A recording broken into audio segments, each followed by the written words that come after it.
Well, hello, hello, hello. Hope you guys. I didn't give much notice for today's live, so I'm going to have to give you guys a minute or so to log on. I have been absent the last 2 weeks, the last 2 Mondays, due to the holidays and other personal events. But I'm hoping that I'll have a few of you on the live show today, or at least I know I'll see some of you guys in the replay. So if you are logged in, if you're watching, I would love for you, as always, to put your name in the comments and just say what state or country you are watching from. So put your name in and tell us what state or country you are watching from. This is Sharon Gill, Purpose Center Leadership and Entrepreneurship, and we're going to talk about culture again today, corporate culture.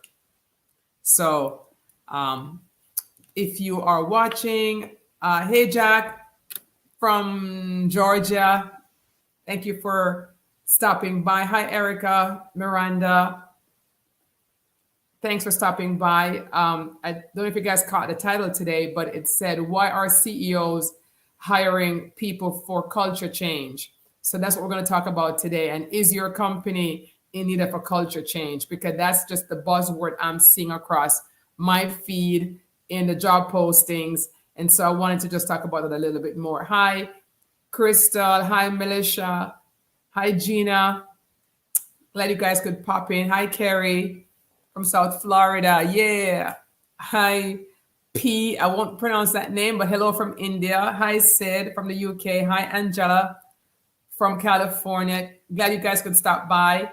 Today, I'm talking about corporate culture again because I have been seeing all these job postings, even from recruiters reaching out, looking for COOs and for others who can help the CEO with culture changes. And I'm just seeing that theme across my feed, in my inbox, in recruiters, in headhunters. And so I wanted to talk about it a little bit on today's broadcast. Hi, Karen from Chicago. Hi, Eric. Sandeep from India. So I'll give another 30 seconds and then I'm going to jump right into it. So we're talking about culture and we're talking about why the need for all this change, right? And I'm seeing more of that since the pandemic ended. And there's a lot of reasons. I think I can theorize a lot of reasons. One of the main things that I'm noticing, of course, is that because we are no longer working the way we used to work, in other words, we were all under that brick and mortar, less remote, more brick and mortar. Now with the hybrid system, and in some cases, complete remote work, there is such a static, right? And I think if you guys have been keeping up on this, so employers, it seems for the most part, would want, hi Flo, how are you? Employers looks like they want the employees back in office. That seems to be what they're really thinking. But the employees, of course, do not want to sort of go back in office. There are some employees who want that camaraderie, who want that in-person thing. But for the most part, employees do not want to go back to the office. I know I personally have two millennial kids, right? 27 and 28, and they both have they've been given two amazing jobs, but they're remote jobs, and they don't want to go back to the office. So this has been a dilemma. So I have been approached, like I said, by some headhunters. I'm seeing this in my feed where employers are looking, especially CEOs are looking for remote COOs or anyone who can help them with this culture shift, right? And so the question is, who needs a culture shift? Is it everyone? At this point, I'm thinking that it's going to be the majority of companies that need to look again at their strategy, right? Because before you can have a culture shift, you have to look at your strategy, right? You have to re-strategize. You have to look at your current mission and your current vision and decide, does this current mission or does this current vision still work in the post-pandemic hybrid remote work? It truly It may work generally, but it doesn't work in the details, right? Because now we we're having the issue where how do you treat the workers who choose to stay at home, and how do you treat the workers who choose to work from the office, right? Is there going to be preferential treatment for the ones who work in the office? And is there going to be also resentment for the ones who stay at home? It's a lot going on. It's so much going on, and I'm seeing this across all industry. I mean, faith-based, um, bottling, big companies, small companies. I mean, it's everywhere. It's everywhere because there's a dynamic going on. So a company has to, at this point, look at their mission or how they execute their mission, because how they did it 2019 is not going to be how it's going to be done in 2021. For example, one of the things that have come out of this pandemic and this remote work is, before, time clocks are going to go out of business, right? Because it was all about clocking in and clocking out for a lot of companies, right? That's not really effective right now. So now companies are having to change how they measure productivity. Is it 9 to 5, or is it 2 to 10 p.m.? What is it? Is it outcome based, or is it hours put in, right? So there are so many challenges that are happening right now. And so if you are a CEO, right, or if you're a manager, or if you are anyone in charge, you have to look at how are you doing business now, right? How are you going to get to your goals? Because it's not going to be effective if you have the old playbook from 2019. You have to throw that out pretty much. And yeah, you may be one of those people who need to wave that white flag, that CEO, which I'm seeing a lot of CEOs just being humble about it and saying, look, we need help. We need help with culture change. And you can't just change a culture of a company overnight, right? What is culture? It's the way we do things around here. That's what a company culture is. It's the way we do things around here. It's the way how we handle everything, how we handle time off requests. It's the way how we handle people who take maternity leave. It's the way how we handle Fridays. Is it going to be a potluck day? Is it going to be a casual Friday? I mean, culture is the way how we do things around here. So what happens to that Friday potluck, for example, when there's no one there except two people, right? How does a culture shift in that case when you have 75% of people working home and 25% in the office? This is the reason why CEOs are dying at this point, because they have inherited a hybrid workforce and they were not prepared for it. All right, so let me just take a pause, take a breath, and see what some folks are saying. Jesse says, makes so much sense. Why head back when you can work from home for 18 months, producing so much more than previously? That is the issue, Jess. Jesse, people don't want to head back, and they don't want to spend gas money. They don't want to spend money for clothing, and they don't want to do it. And so it's an issue. And Flo, so the other question is, are you looking for a long-term change or short-term? Long-term will require change in the company vision, as you stated.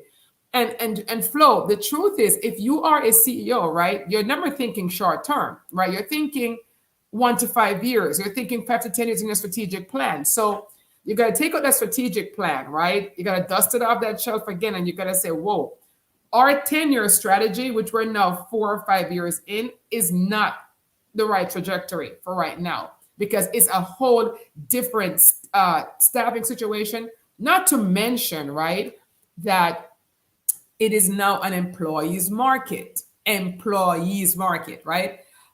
Salaries have gone up, at least from what I'm seeing. And I base this on what I'm seeing, and also what my 2 kids are getting paid, right?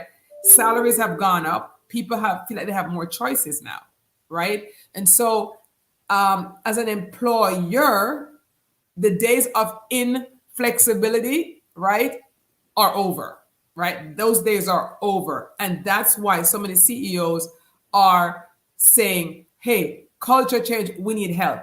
And Flo says the other question is, Are you looking for, oh, sorry, the same question. All right, so let's see what Jack said. What does a customer want? Like the employees. So the quicker the customer makes up their minds on what they want, then the employees will then shift. All right, so here's the thing, Jack, that's true. Customers are also employees too, right? So I think our collective consciousness, right, as a society, as a world, and especially because here's the truth in the back of all our minds, is the pandemic really over, right? Because the news keep telling you about these different strains, these different things happening, et cetera, et cetera, et cetera. So is the pandemic really over? So in the back of people's subconscious is like, well, why get geared back up to go back out to maybe to go back home?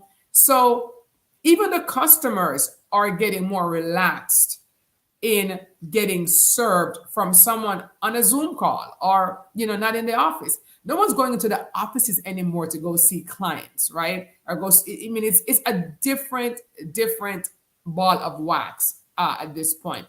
Let's see. Sid says, I think by now most companies have built a strong trust with their employees to the point where it should be working from wherever the employee is comfortable to complete the day-to-day task, and if there is any kind of improvement. I agree. So for example, Sid, and I agree with what Sid is saying. So how do you train managers now? Here's why culture change is so important. How do you train your manager now to review the team when they can't see the team members? Right? See why there is such a big need, why CEOs are saying, come, please help us. We have to have a culture shift. Because the way how managers would review their employees, that metric is through the window. Managers have to be retrained. You see this book behind me that says it's the manager, that Clifton, Jim Clifton book, where everything is placed on the manager. It's kind of true, right? So managers, your first line of leadership, they have to be retrained. To go from employee A gets to work at 8:55 for their 9 a.m. shift, and they leave at 5:30 for their 5 p.m. departure. So they're a great employee. That has to be thrown out. That was the old culture. Now we have to train managers that employee B or C or D is given this task to accomplish by Friday, and they have it done by Thursday afternoon. It's a whole different metric, right? So let's see what Eric says. So Eric says, let's embrace change. This is a win-win situation. Low running costs for the company and less expenses for the employees while increasing productivity efficiency. And Eric, I agree with you. And but there are some CEOs, there are some leaders that are stuck in their thinking, in their mindset, right? They're not letting go as easy. But like I said, there are many, though, who are saying, look, I don't have the capacity or the capability to bring this culture change in. So I'm asking for help. And I'm seeing a lot of those postings out there now for COOs and other change agents to come in to help the CEOs to rethink the strategy to make it more fair. Flo says, with the advancement in technology, measuring report employee performance should not be difficult. It's not. Many people are on these project management softwares right now where you can see how your employees are working. Everyone's using cloud servers, so you can see at a glance how everyone's working. So it's not really hard. What is hard is the mindset, right? Is if you're stuck in a 2019, 2018 mindset. And this is one of the reasons, you guys have been seeing me advertise about, joining our leadership community called Communally, right? And the link is at the bottom, your leadership community. And what I am trying to do is to get leaders and managers and rising stars together in a community that we may have to break down into some cohorts, but there's so much retraining needed, right? And you could try to do this on your own, or you could do it in a community of other leaders and managers who are trying to get it done. And, I have almost 30 years experience in leadership myself, and I'm blessed to have a lot of colleagues who are professors in leadership and others who are working in the space that want to share with today's leaders. I mean, my personal mission is to just help develop great leaders because as Maxwell says, John Maxwell, everything rises and falls on the leaders. And as those of you who follow this page know, I also believe that managers, right, are leaders. I mean, we want to put them in a category and call them just managers, but managers are also leaders, right? And so I've created this community called Communally, thanks to my husband for giving me that name. And that's what we're trying to do. And so I am inviting you guys, right? It's very low cost, but it goes beyond just this, live broadcast here to where we'll have weekly trainings, right?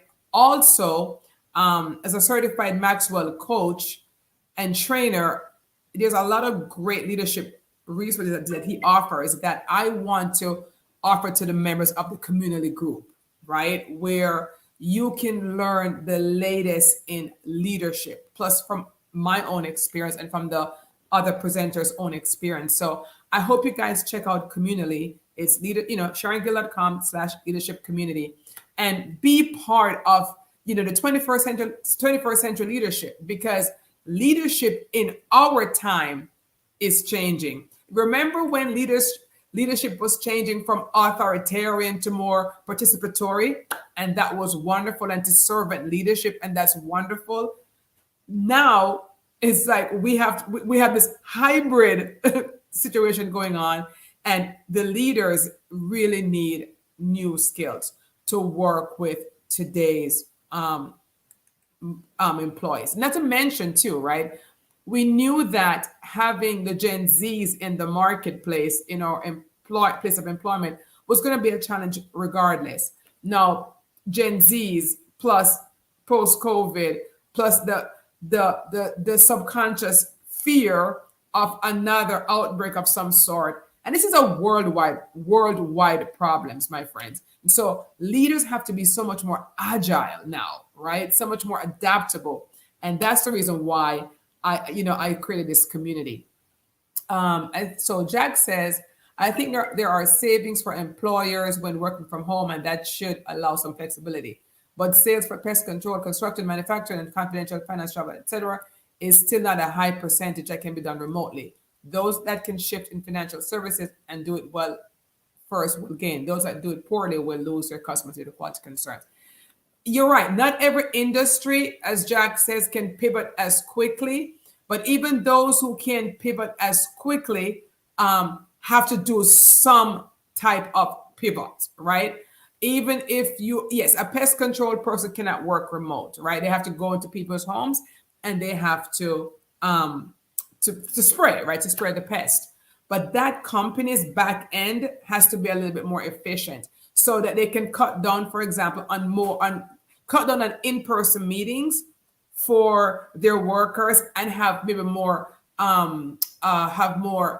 what you would call not really necessarily Zoom, but have more meetings where they're using cloud servers or something, right? Where they're using software, for example. Technology is going to be huge for managing today's workforce. Those of you who were afraid of technology, right? Now is not the time. In the last 15 months, I have learned so many project management software because I'm trying to keep up with my own clients. I have adopted Google's entire, Drive and Forms and you name it. I'm a Microsoft Word junkie, right? And I know Microsoft has their own Microsoft Teams and stuff. So get on whatever you're comfortable, whatever your team is comfortable with. But that's where we're at now. No more desktop saving. No more come to the office, right? Everything is like, it has to be portable, has to be mobile. Barbara says there's also the question of team feeling, belonging, and connection that are connected with loyalty and motivation. That's becoming a big topic and headache for leaders. Barbara, that is the issue. That is why the CEOs are looking for help, because they don't know how to keep team feeling going, right? They don't know how to keep that team spirit, bonding in this new hybrid space. But I have to tell you, Barbara, that I have been working remotely. My clients are all over the country, right? And I have never met them face to face, but I feel like I'm part of their team. I work with their team, and their teams are also splintered as well. Some are local, some are even in another country. But there are a lot of tricks that you can do to keep that team feeling. There's so many innovations. One of my clients just had a birthday, and there was a program, a software that someone came, told us about, that we were able to all sign her birthday card electronically through the software. It was the coolest thing. Not to mention, there's so many other things that you can do. You can still send gifts from Amazon to your team, to your boss. I mean, there's so many things. It just requires a new strategy and a new mindset. I actually jotted down three things, right? After the CEO comes up with what's going to be our new strategy, there's three I's that I was reading in this book some time ago, right? That's going to have to get your team on board. And I was going to end with these three I's, right? Inspiration, first I. After the CEO says, okay, this is going to be our new strategy. We're embracing hybrid. We're going to have a hybrid workforce, and we're going to have to look at how we deliver our services differently, right? So the CEO gets together with other leaders and they figure out, okay, here's our thinking and how we're going to deliver our services or our goods. But first, to get the culture to change, right? Inspiration, first I. The team has to be inspired to make the change that are needed for the organization. So how do you inspire the team? Right? Whether the team is at home or the team is in the office, the CEO has a new strategy and has to inspire the team. And you inspire the team by information, communication. Inform the team of what the changes are going to be, and they must be given the tools and the training to execute these changes. So you gotta inspire them. And inspiration means that they gotta see the vision with you, buy into the vision, really buy into your vision, and then be informed, be trained, be given the tools, right? So now they're bought in to the vision, to your new strategy, and that, hey, we have to change the way we do things around here. What works in 2019 won't work in 2021 and beyond. We got to change how we do things. So they're inspired, they're bought in. Now they have to be informed how we're going to get it done. You got to get them the tools. And then third, and of course, most importantly, which is where a lot of companies fail, implement those changes. So we say, we're going to do things differently. We're going to adopt these new policies, and we say it, but then we don't follow up in the implementation, right? So we have to inspire the team, inform the team, give the team the tools, the training, etc. And then you have to implement. And a lot of leaders and managers, they just fail with this, right? And now they're feeling so overwhelmed. Razan says, answering the question of the signs that a company needs a culture change. One, if employee engagement is low and there's a high turnover, bingo. That's one, right? So do you need a culture change? Engagement low, high turnover. Two, lack of support from leadership. And you know why we have a number two, Razan? We have a number two because leaders are so overwhelmed and they're not trained sufficiently. And they're using an old playbook. So lack of support from leadership, those are the buckets I put them in. They're using an old playbook. They're overwhelmed. They're underinformed. And so they can't give you what they don't have. Number three, not nurturing your employees' individual purposes is autonomy and mastery. Razan, you hit the nail on the head with that one. When I work with clients, leaders have to be retrained. They have to be retrained because nurturing employees is work. It means that you as a leader have to really have an interest. You have to love your team, love your people. And so that's work. Four, a lack of establishing an environment of psychological safety. Big one. Again, that's because leaders aren't trained. They're not properly trained and they're not investing in themselves enough to keep up with what works. And number five, not fostering a culture of learning. Big one. Big one. And number six, having a culture that supports and does not penalize incivility in the workplace.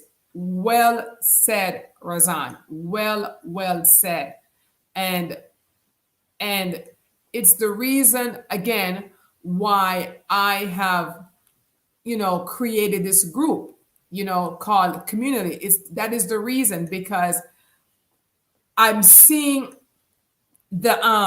I'm seeing lovely leaders. When I say lovely leaders, good people, decent people, just doing it so wrong. They're just doing it so wrong. They're not mean.